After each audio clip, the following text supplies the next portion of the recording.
Hello and welcome to the Addicts Anonymous podcast. I'm your host, Jim R. Today's episode 200, and we're going to be doing something a little different. I have my buddy Vince on the line with us. How you doing, Vince? I'm doing great, Jim. So today's interview is we're going to be talking about harm reduction. It's not an interview, I should say. It's more of a discussion between Vince and myself. So we're just going to talk about what we feel about it, what we think the ups are, what the downs are, and everything in between. So that's just a discussion we're going to have, and we hope people get something from this. So, Vince, where do you think we should start? Well, I think the word and term harm reduction, like other things from the when I got clean many years ago, has changed. What it means when I got clean, harm reduction, and moderation and all the things. I personally, right to top it off, don't believe if you're actually an addict, there can be no harm reduction. It's never going to hold, just like maintenance. It's never going to hold. Eventually, it's going to break loose at some point, sometime. So I think that's a misnomer and maybe gives hope to some people. Um, Moderation at some point always goes awry that I've always been associated with these almost 34 years I've been around this field. So it's kind of a contradiction to me, but if somebody is used it and it works for them, great. That's all that really counts. Just that I don't think it should be something that somebody should just be going in with it. I'm just going to cut back to 2 beers a night. And, you've been drinking 10, and how long is that going to last? For me, it would never last for me very long because I get eliminated and I want more. I liked it. I like to escape, and that's what this is all about. Addiction is about escaping from yourself. Yeah, So, absolutely agreed. so that's pretty much the thought. I just kind of, Just to it's touch on, you said it's that what you just said, what you just said is, I completely agree because with my family, what I used to do was, so with my family, it was always about moderation in front of them. I'm not sure exactly what I was going with this, but I know as far as moderation, it was something that I pretended to do. Like a lot of people, they they pretend they're moderating themselves, but really a lot of times, then they just wait until they go home and they're by themselves and they drink a pint or yeah. whatever it is. The big, for me, I used to drink. What do they call the big bottles? Are those liters or what are those called? I forget. I don't know. I didn't drink, so that's kind of Yeah, drunk. All yeah. right. Well, I had my Yeah, problems. I just didn't drink. but yeah, I think so. When I first heard of harm reduction, and I didn't read all too much about it, I was all against it. I'm like, that's the stupidest thing I've ever heard. But then someone said, I saw a documentary and it talked about how it talked about the way the clean needle exchange works. And it shows you that these people need help. They're going to do the drugs no matter what. Because even if they use puddle water, they're going to use puddle water to get their drugs mixed up and they're going to shoot puddle water into their veins. That's why a lot of these places where you go and get your new syringes, they give you little things that are like spoons to cook up, but they're a little deeper than spoons and it has a handle for you and you cook your drugs in it. Right. And they give you these little things of water that you kind of break the cap off and you use the water. Um, the fact that when they do these, the drug rate goes down, believe it or not, around that area. And also they save a ton of money. And also the drug rate goes down, but also the rate of HIV and AIDS goes down, and also the rate of hepatitis C is another thing that's known to go down dramatically, which saves on healthcare costs. Because at the end of the day, we could tie it into money. Everything ties into money, so this can all Yes. save on healthcare costs and things like that. And that's what the governments of a lot of places are doing that are doing harm reduction methods. They're taking all the money Right. they used to prosecute people with and they're legalizing some of the drugs or they're decriminalizing them and they're spending a lot of this money on actually rehabilitating people, truly rehabilitating people. So define truly rehabilitate. What's that mean? Does that Like mean not just giving them like a 3 week course where they visit a place once a week and hear like a speaker meeting. Like that's not rehabilitation to me. Like putting someone on a good program, finding one that fits for that person. right? But to me, the whole end result should be abstinence. I mean, Yes. to me personally, and I hate the term they use, you know, productive member of society. No, we're not looking for everybody to get in a three-piece suit and go to work. It's just the idea that the fulfillment. I mean, if you're just still using, but you don't have all the jail situations, disease, and the shelter over here has got a place for you, and they got food. I mean, that's just existing. That's not living for me. I mean, I wouldn't want that. You're still trapped as far as I'm concerned. You're still not really living a full productive life. And I don't mean that in a financial sense. I mean that in a spiritual sense. I have freedom today that I never thought was possible long before I ever used. I was still in that void, that box, that hole inside that I always tried to fill long before drugs, with sports, with relationships, whatever it was, till I found recovery. So harm reduction, I don't see, because I never wanted to stop. It's never going to be about, one blast for me. It's going to be about the product of South America that I want. It's never going to be. One is too many, a thousand's never, ever, ever, ever enough. No. So that it's all about in or out of the game for me. And that's my downside of harm reduction, but I see the benefits. And when you hear the politicians, it's about money. To me, it's more about the the love you have for a fellow human being who is lost, frankly, lost, and trying to find a way back. One So of the things that also changes my mind is I go, what if my daughter gets addicted to heroin? Would I want her to have access to that? And the answer to me is yes. If it says to me, your daughter's going to go on methadone, and guess what? She's going to get her life back together. She gets to go back to school, or she gets to go back to her job. She gets to have relationships with people that are productive, and she's a fantastic, wonderful member of society. But she's taking methadone. No problem. I have no problem with that. I would want that. I would obviously, if somehow she was able to, I would say, honey, maybe try without it. If you can't do it, it's there. But right. try without it at first. Well, And in worst case, you could always take it. Instead of diving into it, maybe try to see what happens if you have a program, if you go to meetings. And if that doesn't work and you feel like you're going to go use, we're going to get you methadone. I always look at that, and that's, for those that don't know, that's medication assisted treatment, and Suboxone, methadone, all those. And the downside that I see, I mean, I had many, many clients that had been on the stuff for a decade, and they still never got to that point of turning it over to fill that void within. It's just that now they did this. Yeah, they went to work, they had relationships, but later on, when the wheels fell off, if they did, even if they didn't, when they talk to you, there's just that still an emptiness inside. There's still not that freedom that you feel from being clean, being okay with you, and loving you. I love me. That means I care about you. Those things don't come from assistance. It's still about a treatment program, not even a program, whatever works for you to find that journey that you can find freedom from self. Because that's what it's about, people. It's about finding freedom from self. I'm my worst enemy. And today I'm my best friend. So there's a 180 in there, and I just get excited about that freedom, that love I have, not only for me, but for the people here that may be listening that can get something out of this. Jim does a lot of great things for people.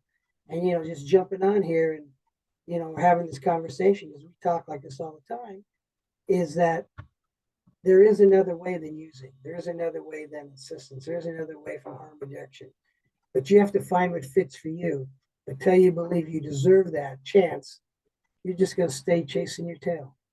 That's um, that's a sad truth. But yeah, so harm reduction, uh, maintenance, not ideal, but better than nothing. As far as Exactly. I'm concerned. It's not, no, and nothing in this world is perfect. It's just out of all the options, it's the best we have right now. Speaking of another option, another thing I want to bring up, which this is another hard thing for me to swallow. It's called safe supply. So Mm, that's where I saw the only place I saw it so far is in Canada, where they are the ones giving you the drugs. So this guy would go to get his heroin at 9 a.m., then 12 p.m., and then like yeah. 6 p.m. So it'd be 3 times a day he took a shot of heroin given to him by the government. So it's called safe supply because basically he was too far gone. They said he's never going to be able to get help. He's always going to relapse. He's always going to be doing drugs. And it's called safe supply because they said no matter what, we can be. So that's a hard one to swallow, right? Well, there again, um, heroin being opiate, there is the addiction due from the need for the drug or the spiritual void inside. See, that's the difference when you talk about opiates. That for me, because you can get a physical dependence as opposed to other things, other substances. So, is he too far gone because he'll never transition out of wanting to get loaded, or because take away the body's need for the substance, you know, after the withdrawal, um, what's he gonna do? So we keep him loaded. So Exactly. That's what I'm saying. I don't know if I agree with that. Um, I don't know who's making the call that you're gone, because I don't think physical dependence is totally different than other substances. Take alcohol, same thing. You get a physical dependence. Your body needs it. Other substances, your body just takes it on its own. It's not, benzos. Your body needs it. You're going to come down and chance of dying. And so there's a lot of things that when they say that, I always have to go back to, is it a physical dependency or is it a spiritual malady? I call it that void, that self-loathing that's in there. I think And it's always something spiritual when you are in addiction. It's yes, very oh yeah, rare that you. I think it's very rare that you are spiritually healthy while you're in active addiction. yeah, I agree. I agree. There's Very totally, rare. and no one that's in active addiction can ever tell me or convince me that they love themselves, or even that you care for your family. Because if you cared for them, you wouldn't be putting them through the turmoil and the chaos that comes with active addiction. So there's that fine, a lot of lip service to I loved my family, but there again, I'm out using it. They're calling the morgue, see if I rolled up in the morgue or a hospital, or you know. So just a smoothing of the old school style of recovery to today to make it more PC. I think it's a detriment. I think a little more, Yeah. not tough love, but just truth, as far as I'm concerned, truth. Yeah, some kids need a little tough love, absolutely. Um, I'd say the truth. If you're an addict, you're only going to get, yeah, you know, and nowadays, believe it or not, the truth, being honest with someone is equivalated to being truthful. You know what I mean? To being no. tough love. I'm sorry, to being Oh, tough love. Being honest equivalates to being tough love. And it should be no, that's not being tough love. That's being honest. yeah, And when just you're cold hard truth with someone, you're being honest with them. They see it as tough love because a lot of times when you need to get honest with someone, like, listen, I need to sit down and say something to you, it's usually something they don't want to hear. well, yeah, because it's a straight contradiction to the lifestyle that they're living. Yeah. And I wouldn't call it a lifestyle. I just call it existence. Yeah. Nobody wants to told they're doing the wrong. Nobody wants to be told that they're doing the wrong thing. Yeah, it's Well, when I was using and my family confronted me, they're saying, "You're a drug addict." I go, "No, I'm a druggie." Like that's different. See, I had to find a way around it. You know, addict. You think something there? But no, I'm a druggie. I just kind of lay back, destroying everything that I had worked for, or not destroying it, giving it away freely because I didn't believe I deserved to have all these accomplishments in my life anyway, or that I would screw them up eventually. And that worked in with my family, my daughter, my wife, my business, just everything I had succeeded at. I never thought I deserved it, that I could keep it because I knew eventually I would screw up. And that's what addiction has to get you to believe, that you're a screw up. Yeah. And I want you to know, yeah, maybe you are. And if you're actively using right now, you probably are screwing up. But you don't have to be there forever. That can change. That's the beauty of recovery. So that's what I'm here Yeah, to tell you. There's something different out there for you. And I personally believe you deserve it because I knew at my core I didn't deserve it. And then one day it opened up and I go, wow, I actually see something different possible for me. So if I can do it, you know, you can do it if you do a little work. I'm not telling you it's easy, but I'm telling you, man, it's the most rewarding thing I've ever done in my life. oh So yeah, getting sober. yeah, For me, it was pretty much getting my life back. Like out of nowhere, when I got home from rehab, um, and I started redoing my apartment because I needed to. It was at the scene of a crime there. I needed to get everything changed. Um, Out of nowhere, I felt like I did 10 years before. Because 10 years before, I was in a good place, doing good emotionally, physically, financially, everything. So I felt like I did 10 years ago. I was like, I got, because 10 years ago is when I started the heavy drinking. You know what I mean? And it just so happens that when the heavy drinking started is when my life got real shitty for yeah, a long time, very long time. Yeah. yeah. I don't know anybody that's I've ever run into that was actively using, and it all worked out for them. Eventually, at some point, it's going to cost you. Maybe not your life, which today's drugs, that's a scary thing.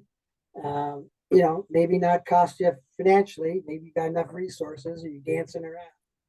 And there again, that comes into the moderation thing, or you know, and if you can do all those things, like I said, you're not an addict, and I believe there's divisions of that. Um, but there again, you're not living your life to the fullest that it can be. If something's got you trapped that you need repetitive motion besides breathing air, you've got a problem.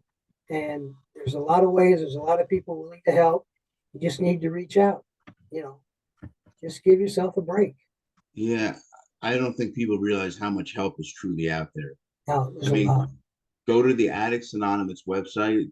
Besides all the free literature and stuff, you can also go to the resources page where there's AA meeting finders, NA, Mhm. Gamblers Anonymous. I think I even have a link for Video Game Anonymous where they have actual meetings as well. So, like you said, Online and play games that they do that. yeah, some people they get addicted to that. Yeah, Hell, it's a yeah. dopamine release. They get addicted to that. They lose their jobs. They lose girlfriends. They lose boyfriends. It destroys your life. Well, it all releases those endorphins, It's dopamine. dopamine. Yeah, make me feel good. That's what I'm saying. No matter all addicts are, is we're chasing the dopamine release. That's Yeah, it. yeah. It's just And different mechanisms and different vehicles that get us to that, dopamine, that actual release. so then we Um, take it one level. We're searching that good buzz, that escape, but at the core, you get away from that, you still find out there's that spiritual malady, that loneliness inside. That's why we seek that outside stuff beyond what the normies can do. You know, so what's your ultimate take on the safe supply? um, I would have be honest, no, but I would have to preface that saying I don't know what they define them as lost. You have no Yeah. chance. that I would would be a say, big thing. what's the criteria for you? Criteria for it. Yeah. What's the threshold? What makes you not a good thing for recovery? And then the other thing, it's basically we're just going to keep you medicated till we don't have to deal with you anymore. You die on your own. Because I mean, come on. Just like day one of 12 step, jails, institutions, and death. That's all that comes from using. Yep. So, we're all going to die. Don't have to go to jail. And hopefully, I don't wind up in any institutions. And that means I get to have a pretty good life. I got an opportunity as long as I stay clean, as long as I get into recovery, because it's not just about staying clean. It's about finding some type of recovery that works for you, where you can deal with the demons inside, pockets of darkness, I call it. And there's so So many programs. I mean, I just rattled off a whole bunch. yeah, And yeah, obviously, there's Addicts Anonymous also. yeah, smart recovery, celebrate Smart recovery. Recovery, I didn't The one we mention. were talking about earlier, I couldn't think of. So if however you want to find it, just find something. Just find something for you. Yeah, you'll find something that works. Yeah. Well, that's pretty much. I think we talked there. Yeah, I think that might be Anything good. else? So I'm trying to think of real quick. Give me a second. If there's anything else to be said about harm reduction. So in the end, in conclusion, what's your concluding statement on this subject? Harm reduction is a necessary evil, as far as I'm concerned. I don't. Fair enough. Pretty laid out. I think it's also, I don't want to call it an evil, but it's a necessary Well, when I say something. evil, too many people go to that. That's their fallback instead of doing the real work. Yeah. And that's the fallback. I mean, Well, that's to, why I said before. I think it should be different. I think that these people who want methadone, they need to go to a place where the methadone clinic where they have to try for a week a program without the methadone. And just to see if it works. Because you say to the people, no matter what, the worst case, you're going to get it. But try living without it.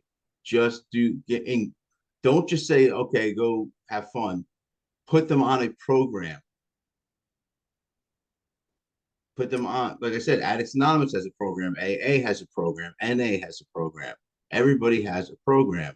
You can work program and try and do it without the aid of methadone or whatever else, Suboxone, whatever else they give you yeah. for all the different stuff. Um, that's what I say. Just give it a try to go sober at it, 100%. And then the worst case, you take the meds. Well, it's just you start climbing the walls, you aren't gonna last for a week. That's clients I've had that it's just I come out of detox and then they got me on this and I want to stay on this because I don't want to feel the hurt and pain. Well, then they got to go on the meds. You put them on there sooner than later. Yeah, but again, the follow up is not enough treatment emphasis. I know they need to. I think these people. That's another thing. I think it should be a prerequisite of you getting methadone is you have to be in a program. Like end of Well, story. You're yeah, not in but a program. that's a lot. That's a lot of money, and where's that coming from? And it all comes back to money. Well, they don't have. You could find a program for free. You're not going to find a place. Everybody could find an AA meeting for free. For the most, actually, not like I said before. Not everybody. I've met people who literally Yeah, don't have access to it based on their geographic location. But other than that, it's pretty easy to find a meeting. you find a meeting, but how are you going to get your methadone? Well, like I said, it depends if you need it at first. You should, I think, like I said, at first, you should try to go without it. Go for a program. Well, I don't think that'll work because I don't. They're gonna. It may not, but for some people, it may. There are people that are going to be able to do that. Well, those people get off of it and detox and do their vomiting and shakes and sweats and crapping on themselves. They do Yeah. all of that and they don't even want that. They go through all that pain. Most people don't. Here, give me this and I don't have to feel all that. Okay. Well, you got to keep getting this or you're going to feel with effects. But you have to go to these meetings. Well, it's just like somebody going court ordered their DUI. They go in, sit down, get it signed if they don't forge it themselves, and they're out the door. They don't really get any treatment. The only way you're ever going to get somebody getting on methadone is if they were a 90-day or, well, 90 days, a year. To me, it'd be a year you'd be inpatient. That's minimum. It takes that long for the head to clear off of the stuff, or just to get all the anger issues out. But then that takes money, and it ain't gonna happen. So Everything costs money. yeah, yeah, it does. But that's I would love to be able to have a facility where I'm a rehab center and a sober house all in one, and a detox unit. So you come there, you detox, you go into residential, and then there's a sober house. well, yeah, that would be ideal. But you know, there again, And obviously, it would be the best one out there because we're going to run it the Addicts Anonymous way. We're going to have chill and chat sessions like we did tonight every fucking day. Then we're going to well, do. I think you have to have an environment. First off, that they can leave it anytime they want. So most addicts, and I'll say most that I've been associated with, are just looking to get cleaned up and feel better and move on. Never looking to really stop, just kind of maintain a maintenance program. You know, so it's kind of the whole thing's a fallacy. Until you find out that that you're going to learn to care about yourself, it's just going to be short change. You might get somebody clean 6 months, 3 months, a year. But till they get that internal change, it's always going to be a cycle back. Now, the good side of that is, as long as they're clean and in some kind of protective environment, there's an opportunity for the script to flip. And that's all. You're just giving them time to live long enough that, because out on their own, they're just looking to kill themselves. If you're actively using, you're just looking to die. You're just doing it on installment. And that's a good saying, is that people don't recover. Yeah. Yep. Just sit there. Our loved ones have to suffer the pain and misery. Exactly. So, okay. Well, I think we solved the problems of the world. So, Yes, I think we solved it. So the world can now be a different place starting tomorrow. yeah, No, I I think. just want to thank you for coming on the podcast today, Vince. Thank you, and best to everybody out there. All right, Vince, hang tight for me. For everybody watching and listening, if you like what you saw and heard, go below, give us a like. Also, subscribe to see when we upload new videos. You can also check us out on all social media platforms such as Twitter, Reddit, Instagram, Tumblr, TikTok, Facebook, you name it, we're on it. You can also check us out at www.addicts-anonymous.com. There you'll find plenty of free resources as well as literature. That's all I have for today. I hope you enjoyed, and until next time.